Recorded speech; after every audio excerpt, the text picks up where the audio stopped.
Go. This is Valley News Live at 5:30.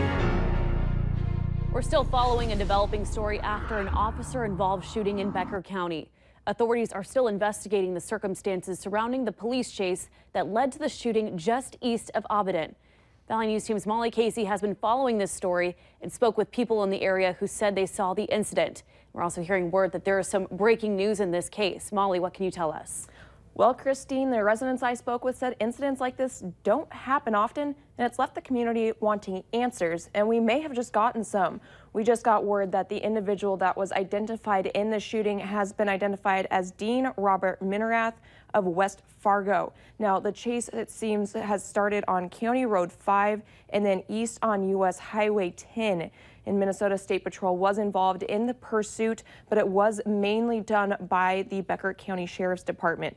The two sheriffs that were involved in this were Patrol Sergeant Dan May, who has been with the Becker County Department for 14 years, and Deputy Darren Both, who has been there for 5 years.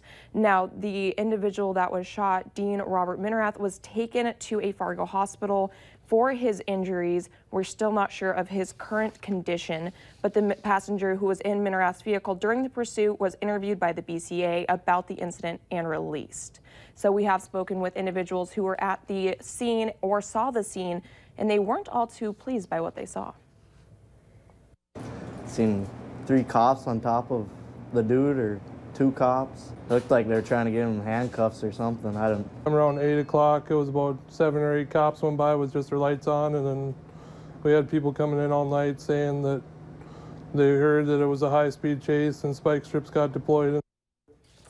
Now, the BCA is in charge of the investigation currently. Once they have completed the interviews with those that were involved in the incident, they will pass it back over to the Becker County Sheriff's Office. As of right now, we still don't know the individual who was shot's condition, but we will update you with that information as we receive it. Christine? All right. Thank you so much for that update, Molly. Of course, we will continue working to get more information for you and the latest updates. For that, go to this story at valleynewslive.com. And it was a chilly start to our Friday, but it turned out to be a beautiful day with lots of sunshine. Justin, how does the rest of our night look? And thank you, Christine, and good evening, everybody. Yeah, as soon as we lose the sun, we're back to the chilly conditions, but we have a big change coming for the day tomorrow. Temperatures today near normal for this time of year. 64 your current high in Fargo, 63 right now Jamestown, 59 your high at Devil's Lake, and temperatures near 60 as you make your way from Lakes Country up toward the Thief River Falls area. Current satellite loop showing that most of us seeing mainly sunny skies, just a few passing clouds as you make your way just south of Roseau and Baudette. And that is it for the moisture. We're going to see clear conditions as we go through the rest of the evening and overnight. Again, as soon as we lose that sunshine, temperatures are going to fall from the 60s into the 50s and eventually into the mid to upper 40s as that southeasterly wind picks up. And we're going to start to cloud up as we go through the day on Saturday with rain moving in on Sunday. We are tracking that. We'll tell you how much we're expecting coming up later in the newscast. All right. Thank you, Justin. We're also getting new information about a deadly plane crash in northern Minnesota. A preliminary report from federal investigators says a witness to the deadly plane crash near Thief River Falls last week could hear its engine screaming before the plane hit the ground. The report from the National Transportation Safety Board says the 3 men on board were killed in the crash that happened shortly after they took off from Thief River Falls on a flight to Rawlins, Wyoming. The NTSB says a hotel employee who drove the 3 men to the airport said the passengers had expressed concern about turbulence, and that was expected during the flight. The pilot, 69-year-old Moy Wing, 27-year-old Brian Duke, and 26-year-old Zach Ostertag died when the plane went down in a farm field last Saturday. West Fargo firefighters suspect a faulty fan sparked a fire in an apartment building overnight. People had to be evacuated from the building around 5:30 this morning in the 100 block of East Main Avenue. The fire chief tells us a person in the second-floor apartment woke up to the smell of smoke that was coming from their bathroom. When crews got there, they saw flames in the bathroom, but they were able to put them out pretty quick. The room had extensive damage and no one was hurt. In tonight's Schemes and Ripoffs, this scam might have a familiar ring to it. It's been around a long time, but if you haven't heard about it, it's easy to fall for, and 2 people did in Valley City. The police department says in this case, a woman received a call from someone saying they were a police officer and had arrested her family member. They needed bond money. She sent $7,000. They called again and asked for more money, and that's when the woman called police.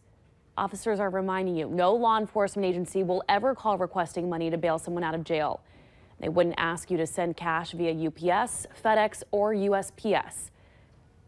Now, the woman who was scammed wants to alert others, so we'll hear from her tonight on Valley News Live at 9 on Fargo CW and 10 at 10. It's Friday, time to take a look at this week's Valley's Most Wanted. Police say Michael Hendrick is wanted for a probation violation and possession of a controlled substance, which are felonies. You can call your local law enforcement if you have any information on him. Tailgating, like it or not, is a big part of the social life around here. In fact, I suspect there will be a lot of you who will be tailgating tomorrow as both NDSU and Concordia celebrate homecoming. But today at Bennett Elementary in Fargo, the PTA used tailgating as a way for moms and dads and faculty and staff to get together with kids and have a little bit of fun. Of course, tailgating has to have some treats, so today's fare, a chicken patty sandwich, veggies, fruit, and milk.